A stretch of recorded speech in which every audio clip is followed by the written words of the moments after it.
पुणे में आज आगामी स्थानीय निकाय चुनाव को लेकर उप मुख्यमंत्री अजित पवार की उपस्थिति में जिले के नगर सेवकों के साथ बैठक आयोजित की गई। इस बैठक के बाद मीडिया से बात करते हुए उन्होंने अपनी प्रतिक्रिया दी। जरांगे पाटिल के आंदोलन पर बोलते हुए उन्होंने कहा, मराठा आरक्षण पर सरकार सकारात्मक है, जल्द ही समस्या का समाधान चर्चा के माध्यम से किया जा रहा है।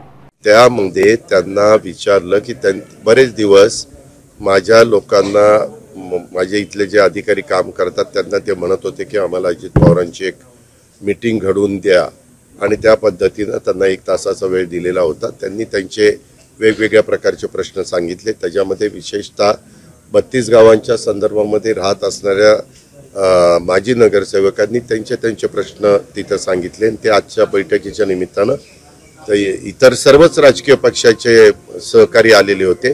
विशेषतः आमच्या महायुतीचे तिथे भाजपचे, शिवसेनेचे आणि राष्ट्रवादीचे असे पण सहकारी आले होते आणि काही राजकारणाशी संबंधित नाही पण एक सामाजिक बांधिलकीच्या नात्याने त्या प्रश्नाची सोडवणूक होण्याच्या करता ते पण नागरिक आलेले होते। तर त्यांच्यातनं चर्चा करून ते प्रश्न मार्गी लावण्याचं काम आम्ही केलेलं आहे।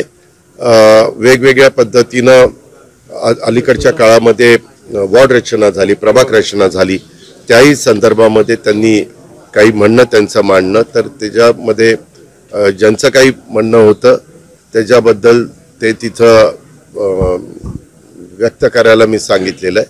मी म्हटलं तुम्ही तुमचे लेखी निवेदन तिथं द्या, त्याच्याबद्दलची शहानिशा केली जाईल आणि त्याच्यामध्ये काही मी सांगितलं नॅचरल बॉर्डर धरायला पाहिजे होत्या। आपल्या इथनं नदी जातात, आपल्या इथं काही रस्ते जातात, आपल्याकडनं काही ओढे जातात, तर त्या बॉर्डर धरल्या असत्या तर जास्त उचित दिसलं असतं अशा पद्धतीने त्यांनी सांगितलं। पिंपरी चिंचवडमध्ये तर बहुतेक जास्त काही बदल न करता मागच्या वेळेस सारखंच वॉर्ड रचना ठेवली गेलेली, प्रभाग रचना ठेवली गेलेली, त्यामुळे तिथं काही इतका प्रश्न आला नाही। परंतु पुण्यामध्ये मात्र वेगवेगळ्या मतप्रवाह वेगवेगळ्या सहकार्यांचा होता।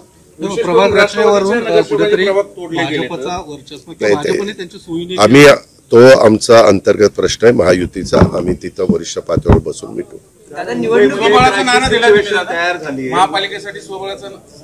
मी कुठलाही नारा दिला नाही। ज्यावेळेस नारा द्यायचा आहे त्यावेळेस तुला बोलून तुला सांगून तो नारा देईन। ते चुकीचं सांगितलं।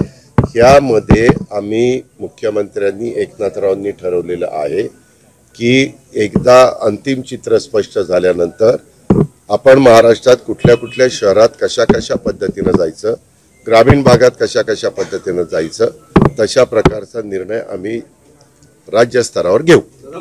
जरांगे पाटलांचं आंदोलन सुरू आहे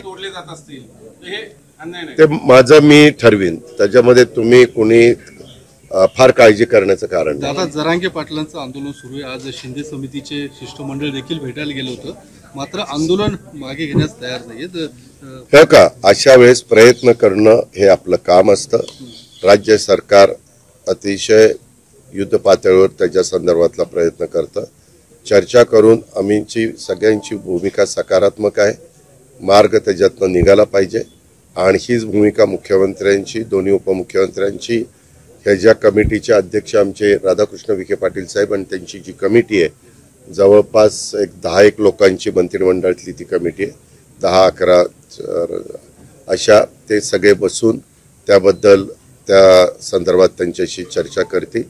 चर्चा केल्यानंतर कुठं ना कुठं मार्ग निघू शकतो। हा आजपर्यंतचा राज्याची निर्मिती झाल्यापासून आजपर्यंतचा अनुभव आहे। जरांगे असं म्हटले की राज्यात जर अस्थिरता निर्माण झाली तर त्याला फडणवीस जबाबदार असतील, ही परिस्थिती आणखी चिघळू देऊ नये। यामध्ये जे उपोषणाला बसतात ते त्यांची भूमिका मांडतात। लोकशाहीमध्ये संविधानाने त्यांना तो अधिकार दिलेला आहे, त्याच्यामुळे त्यांनी त्यांचं मत मांडलेलं आहे।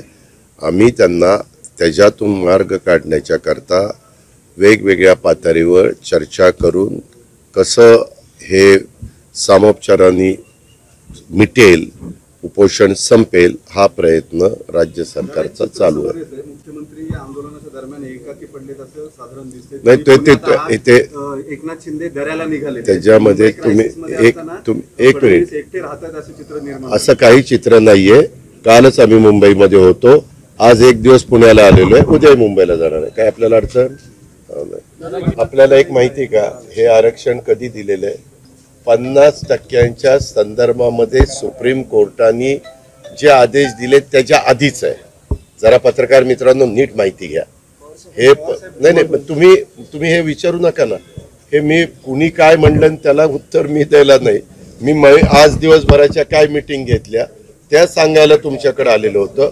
तुमची नेहमीची सवय आहे. तुमचे हे प्रश्न संपले की यांनी हे विचारलं, त्यांनी ते विचारलं, त्याच्याबद्दल ज्यांनी जे सांगितलं ते त्यांचं मत आहे. त्या मताशी माझा तसा काही दुरान्वय पण संबंध नाही. मी एवढंच बघतो, राज्य कायद्याने चालावं, नियमाने चालावं आणि लोकशाही पद्धतीनं चालावं आणि जनतेच्या साधारण जो कल आहे. आज मला तुम्हाला एक गोष्ट सांगायची, 3000 एकर जमीन आम्ही जी काही विमानतळाच्या करता घेतो त्याच्यामध्ये जिल्हाधिकाऱ्यांनी मला मागे सांगितलं होतं की एक्झॅक्ट कुठली ते जे आम्हाला नंबर दिले तर आम्ही पुढं काम करू शकू.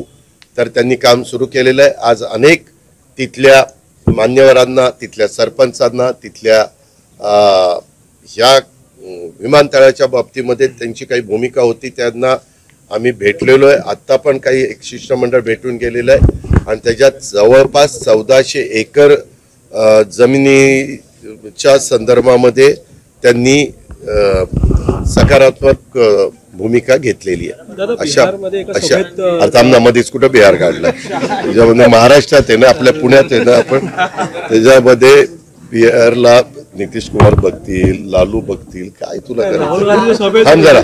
तर त्या पद्धतीनं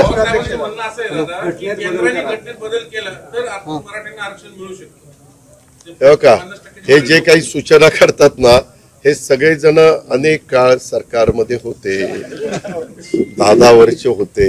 त्याच्यामुळं उगीच त्या खोल्यात आम्हाला जायला लावू नका. सगळे वंदनीय, पूजनीय, आदरणीय मान्यवर आहेत. त्याच्यावर मला त्याबद्दल खोलात जायचं नाही. धन्यवाद.